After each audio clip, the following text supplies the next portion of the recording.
Olá, tudo bem? Eu sou o professor Matheus Coraça, sou professor de História e de Projeto de Vida aqui da Rede Estadual do Espírito Santo. Hoje vamos para mais um tema integrador, para mais um tema importante para a sua formação como aluno, como cidadão. E hoje, de maneira muito especial, vamos falar sobre um conceito complexo, mas importante e necessário. O conceito de ética e, principalmente, a sua relação com o cotidiano. O tema da nossa aula, a ética do cotidiano. Pequenos gestos na prática do dia a dia. Vamos lá?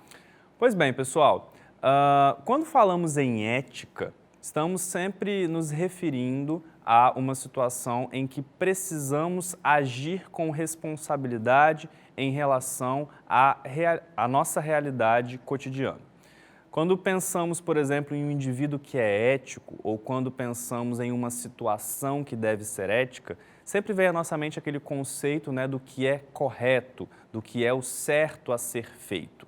Infelizmente, esse conceito está em crescente, em constante desuso aqui no Brasil. Quando pensamos na ética aqui do Brasil, falamos sempre que o brasileiro é corrupto, que os nossos políticos não valem nada. Vivemos aí recentemente processos eleitorais e esse discurso do combate à corrupção, da valorização da ética, ele sempre surge. Só que você já parou para pensar que se os nossos políticos são corruptos, se falta ética no nosso meio político, muitas vezes isso não pode ser um reflexo da nossa própria falta de ética? Afinal de contas, os nossos políticos são reflexo também do que nós somos. As pessoas que convivem na nossa sociedade refletem o sentimento coletivo dessa mesma sociedade. O Brasil, então, sofre desse mal, da falta de ética. Sofre desse mal, então, da falta de agir corretamente, de agir segundo princípios universais, segundo princípios, então, que são fundamentais para a nossa convivência em sociedade. Não se trata apenas de fazer o que é certo ou de fazer o que é errado pensando na visão e na opinião do outro. Se trata de fazer o que é certo porque o certo é o certo. Se trata, então, de considerar a ética, considerar essa relação com o cotidiano em práticas comuns, mas em práticas justas, honestas, a partir de uma perspectiva que sempre considere o certo como certo, por mais que ninguém ache, por mais que ninguém faça, e o errado como errado, por mais que todo mundo faça também. Pois bem, o conceito de ética, pessoal, para nós iniciarmos essa conversa, ele é um conceito da filosofia. Lá na filosofia grega ainda é quando esse conceito surge pela primeira vez. O termo ética vem da palavra grega ethos, que significa comportamento.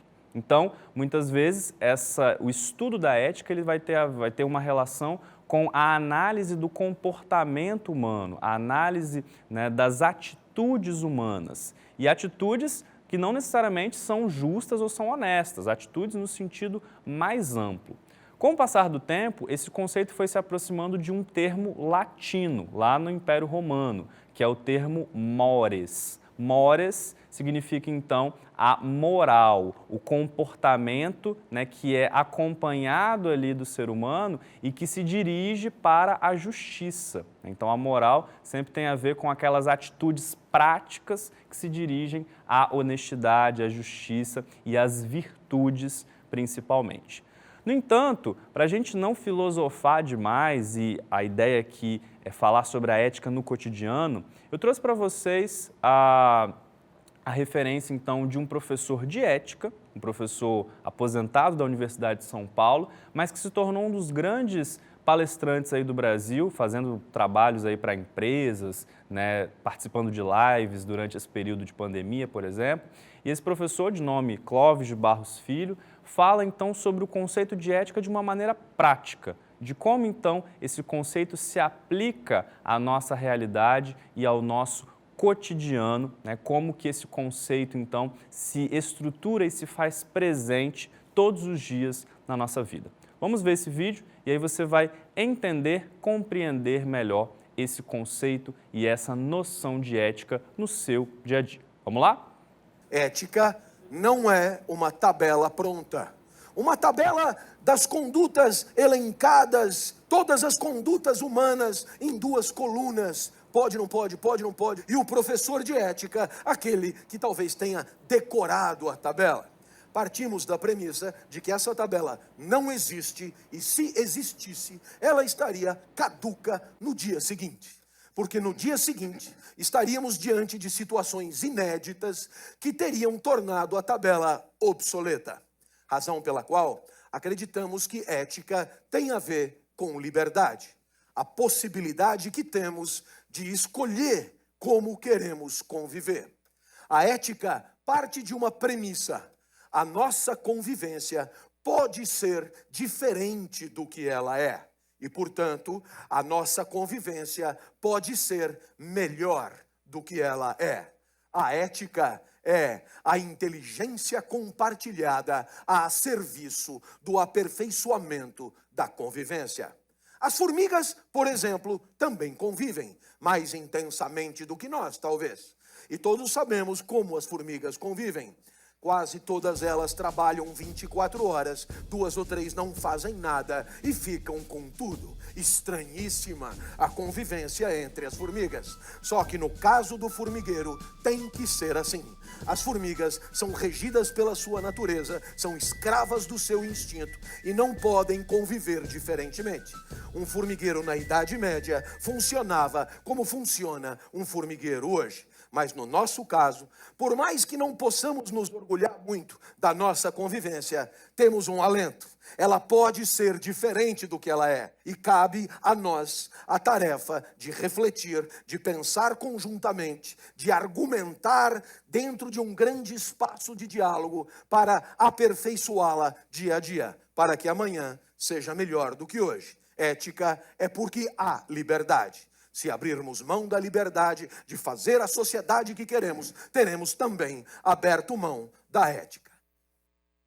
Bom, o professor Clóvis levanta pontos muito importantes nesse vídeo em relação ao conceito de ética. E é importante que nós destaquemos aqui 2 pontos principais que ele levanta. Primeiro, a ética como uma ferramenta que aperfeiçoa a nossa realidade, uma ferramenta capaz de aperfeiçoar as nossas relações cotidianas em direção a uma vida mais feliz e a uma vida mais virtuosa. E o segundo aspecto, quando ele fala então da ética como uma relação com a liberdade. A liberdade não é a capacidade de nós fazermos o que queremos, mas é a possibilidade de agirmos com responsabilidade. Quando ele relaciona esses conceitos todos, há a compreensão necessária de que o amanhã deve ser melhor do que o hoje. O amanhã deve ser um momento melhor da nossa própria existência e da nossa própria realidade, ok? Bom, e aí é importante que nós, antes de falarmos de fato sobre as práticas éticas cotidianas, e desconstruirmos as noções ali das pequenas e grandes corrupções que vivenciamos todos os dias, é importante diferenciarmos 2 conceitos que estão aparecendo aí o tempo todo para nós, ética e moral. E aí eu coloquei uma tabela para vocês que vai deixar isso muito mais claro, tá? Por exemplo, o que é a ética, o que é a moral? A ética, fazendo um resumo bem geral de tudo que a gente viu até agora, é a reflexão filosófica sobre a moral, ou seja, ela tem um caráter teórico. Então, a ética analisa os comportamentos como um todo e traz reflexões universais. É a reflexão filosófica do comportamento humano. Enquanto que a moral é o próprio comportamento humano. É aquele caráter prático, a força que a gente chama de normativa. Então, a moral é você agir com correção. E a ética vai analisar esse processo de atitudes da sua vida e dos seres humanos que o cercam. Um outro aspecto que diferencia ética e moral. A ética é permanente, porque ela é universal, ou seja, há a compreensão de que há critérios éticos que não mudam, que são para todos. A moral, por sua vez, é temporária, porque ela é cultural. Então, ela muda a depender da cultura e da civilização, porque ela está relacionada aos costumes. Vou dar um breve exemplo para vocês. Moralmente falando, na nossa cultura brasileira atual, Matar uma criança, por exemplo, é algo condenável, é algo criminoso, moralmente errado, ok? Porém, se nós formos pegar culturas indígenas antigas ou mesmo a sociedade espartana lá na Grécia Antiga, nós sabemos que as crianças lá, quando nasciam com algum tipo de deficiência, eram sacrificadas. Então, nessa sociedade, o assassinato de crianças com deficiências, por exemplo, era tido como moralmente possível. Então vejam que o comportamento, a moral, muda de acordo com o panorama, de acordo com o contexto cultural. Mais algumas diferenças. Ética é um princípio e moral são aspectos de condutas específicas. Ou seja, ter ética, né, ou pelo menos estar relacionado à ética, tem a ver com os princípios, princípios que são universais. Agora, a moral já está mais relacionada a aspectos próprios, a aspectos específicos, a atitudes de determinadas pessoas, de determinados seres humanos. Há de se compreender, então, que o amanhã precisa e deve ser melhor do que o hoje. E aí, no próximo slide, quando falamos, então, da relação entre ética e moral, precisamos chegar, enfim, ao último ponto aqui dessa diferenciação, de que a ciência que estuda a moral é a ética. Então, ela parte de um princípio mais amplo e ela está diretamente relacionada à política e à filosofia. Ela estuda os princípios universais.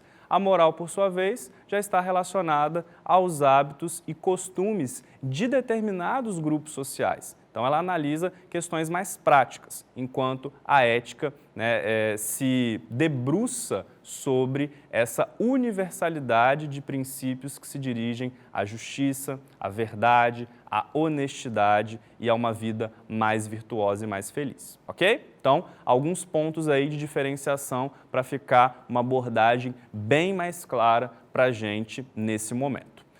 E aí, conforme a discussão que eu fazia no início da aula, nós historicamente temos uma visão muito negativa em relação ao comportamento ético do brasileiro, certo? Nós várias vezes já nos deparamos com a situação de questionar os nossos políticos, de questionar a corrupção que nunca acaba no Brasil, mas dificilmente nós nos questionamos sobre as nossas próprias corrupções. O brasileiro, né, desenvolveu uma característica que ficou mundialmente conhecida como o jeitinho brasileiro. Olha lá na tela para você acompanhar essas duas imagens. A imagem da esquerda mostra um papagaio, né, que é um personagem da Disney chamado Zé Carioca, que foi criado para ser a encarnação do brasileiro ainda lá nos anos 30, 40, tá? O Zé Carioca foi uma criação do Walt Disney que mostrava esse jeito malandro, esse jeito de sempre se dar bem em qualquer situação. Ou seja, a visão de alguém de fora que identificava o brasileiro como esse sujeito naturalmente corrupto. Na outra imagem, ó, na imagem da direita, você tem uma pessoa com uma plaquinha escrita "Por um Brasil Melhor", e ele está subindo ali, né, para conquistar, entre aspas, esse Brasil melhor, pisando em outras pessoas. Ou seja, ele está atingindo seus objetivos, prejudicando outras. Então vejam que esse jeitinho brasileiro, por mais que seja identificado como uma característica cultural nossa, mas ele muitas vezes demonstra, enfatiza o nosso caráter naturalmente corrupto, de querer levar vantagem sem, né, desconsiderando ali a vontade, desconsiderando o que é importante para os outros.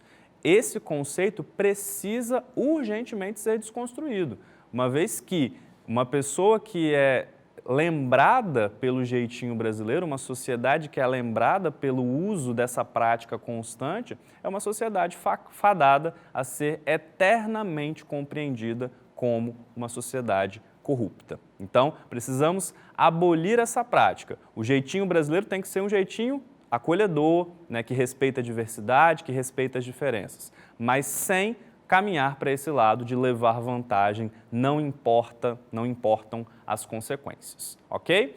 E diante desse jeitinho brasileiro, dessa característica de sempre querer levar vantagem, é que aparecem as pequenas corrupções. E aqui eu vou usar o termo pequenas corrupções, entre aspas, tá, pessoal? Porque não existem grandes e pequenas corrupções. Muitas vezes a gente faz essa diferença principalmente em relação ao valor. Ah, se eu roubei R$1 é uma pequena corrupção. Se eu roubei 100 milhões de reais é uma grande corrupção. Mas ética e moralmente falando, essa diferença não existe. Elas são igualmente equivocadas, não importa o valor. É claro que para a nossa legislação, a punição de uma pode ser menor que a da outra, mas são igualmente erradas, igualmente equivocadas. E nessa perspectiva de levar vantagem, é que a gente acaba cometendo essas pequenas corrupções porque tem pressa, porque não quer esperar, porque quer levar vantagem, por não compreender o outro, e essas coisas começam a fazer parte das nossas vidas de maneira muito frequente. Coloquei numa lista aí algumas dessas pequenas corrupções. Por exemplo, furar filas, né? Então, usar a fila preferencial se você não tem a preferência também, entraria aí. Aceitar um dinheiro que não lhe pertence, muito comum, você vai na padaria, vai na farmácia e aí recebe o troco, vê que o troco está errado e não devolve, né? O caixa te deu a mais o dinheiro e você não devolve. Esse dinheiro não te pertence, mas você está aceitando por quê? Porque você acha que está levando vantagem. Outra coisa, colar em provas, trair a confiança de pessoas próximas, seja com fofoca, seja com traição em um relacionamento mesmo, né? Falsificar a carteirinha de estudante. Tudo isso, você que está me assistindo, alguns de vocês já podem ter feito, eu já fiz, o pessoal que está aqui gravando comigo já deve ter feito também alguma dessas situações. E aí a gente começa a ver que isso é mais comum do que a gente imagina. E que se queremos ser uma nação que respeita a ética, que não se corrompe, precisamos primeiro ser indivíduos, pessoas que não se corrompem, pessoas que não praticam esse tipo de corrupção. E, infelizmente, vêm as justificativas. As pessoas praticam esse tipo de coisa porque sempre tem uma justificativa.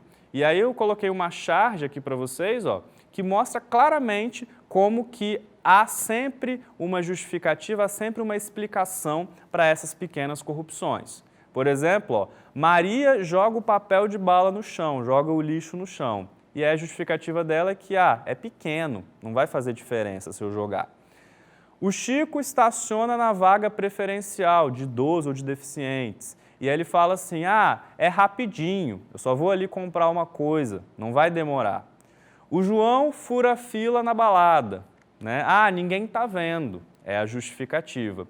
E aí todas essas pequenas corrupções e essas explicações legitimam o último ato. Ó.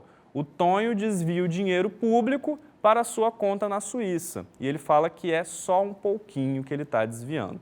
Ou seja, nós naturalizamos tanto as pequenas corrupções que às vezes as grandes também não surpreendem, às vezes as grandes são entendidas como normais e as pessoas sequer levam isso em consideração.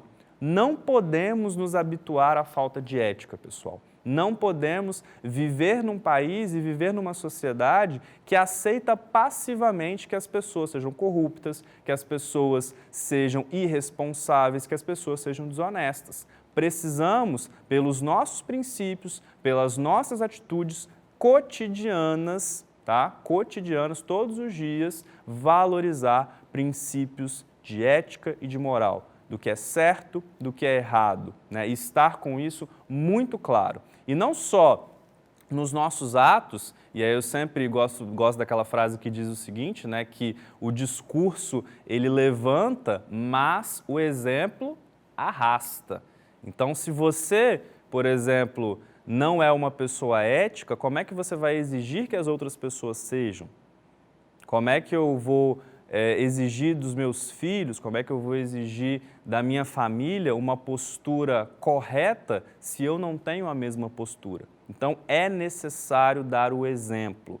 E no ambiente escolar, no ambiente educacional que nós vivemos, isso é ainda mais importante. A ética tem que fazer parte do nosso cotidiano, do nosso dia a dia.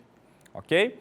E aí, essa imagem que eu coloco para vocês, já comentei isso no início, mas sempre é importante reforçar. o errado é errado, mesmo que todo mundo esteja fazendo. Então, se todo mundo está fazendo, todo mundo está jogando o lixo no chão, todo mundo está levando o troco errado para casa, todo mundo está furando fila, você não vai fazer. Por quê? Porque é errado. Quando nós temos uma formação ética e moralmente estabelecida, o errado nos causa constrangimento. E é muito aquela ideia de faça, viva a sua vida como se você fosse constantemente julgado pela sua mãe. Já viu aquela história de que a gente se envergonha de fazer certas coisas na frente da mãe da gente? É mais ou menos isso. Pense que sua mãe está sempre com você. Então, quando você vai fazer alguma coisa, se pergunte, será que a minha mãe aprovaria o que eu vou fazer? E aí você vai saber se essa coisa é certa ou é errado. Voltemos lá à imagem. O errado é errado e o certo é certo, mesmo que ninguém esteja fazendo. Ah, professor, ninguém está respeitando a fila, ninguém está respeitando a vaga preferencial, todo mundo está cometendo erros. Significa que você vai cometer também? É óbvio que não. Você sabe o que é o certo e por mais que ninguém o faça, você deve fazê-lo. O errado é o errado, o certo é o certo. Não importa quem esteja olhando, não importa quem esteja ou não fazendo, ok?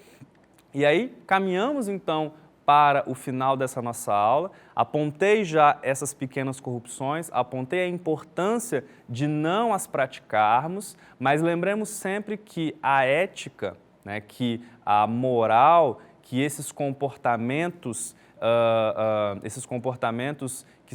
que aperfeiçoam a nossa realidade e que se direcionam para as virtudes, para a honestidade, para a justiça, eles têm uma raiz filosófica que nós jamais podemos esquecer, tá? Nós nunca podemos esquecer.